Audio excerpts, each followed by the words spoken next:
Dokumentacioni kërkuar i takon vitit 2009. Duke pasur parasysh se jemi në vitin 2016, sipas ligjit në fuqi, dokumentacionit në fjalë ka skaduar afati i vlefshmërisë. Mu për këtë, kompania hip petrol për shkak se nuk ka detyrim ligjor të bëjë ruajtjen e këtij dokumentacioni, edhe nuk i ka arkivuar periudhat të cilave u ka skaduar afati i përdorimit. 6 vjet. Kemal Rushiti, kontabilist në hip petrol. Stafi atëhershëm i Petrol Companies është shkarkuar për këto arsye, andaj nuk kemi mundësi detajisht ta sqarojmë këtë pyetje. Por siç e dini, në Kosovë ka shumë grupe mjeshtrish ndërtimtar të paregjistruar dhe ne dyshojmë që ato grupe punuese kanë mundur të kryejnë shërbime dhe ndërtime për Petrol Company dhe me që insistimi i Petrol Companies ka qenë që të punohet legalisht me fatura dhe pagesa, neve kanë mundur të na mashtrojnë me fatura të cilat sipas OTK-s dhe hetuesisë nuk kanë qenë të rregullta. Lidhur me kontrollin e OTK-s, ne jemi kontrolluar në detaje dhe jemi ndëshkuar me 880.079 euro e 2 cent dhe pastaj janë hapur prap hetimet nga hetuesia e OTK-s për të njëjtën periudhë. Dhe pas kontrollit prap jemi ndëshkuar edhe me 150.695 euro e 96 cent. Përvoja jonë me OTK-n, nëse do të duhej të japim një notë nga 1 deri në 5, do të ishte 3. Shkelze Njusaj, pronar në Petrol Company.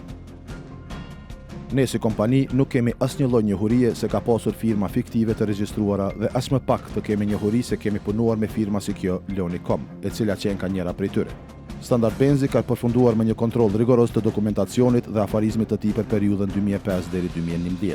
Raporti nga krimet ekonomike dhe ATK-ja ka rezultuar shumë pozitiv dhe pa asnjë element të vetëm që Standard Benz ka vepruar në kundërshtim me ligjin dhe procedurat e ATK-s. Lidhur me pyetjen tuaj për Lonicom, ju informojmë se shitja e një vlere prej 337.396 euro e 45 cent, vlerë me TVSH, na është trajtuar si shitje me pakicë dhe kemi paguar diferencën e TVSH-s dhe tatimit në fitim për këtë shitje. Veprimtaria jonë legale është furnizimi dhe shitja e derivateve dhe ne këtë kemi bërë. I kemi shitur Lonicom siç që kemi shitur edhe qindra klientëve tjerë.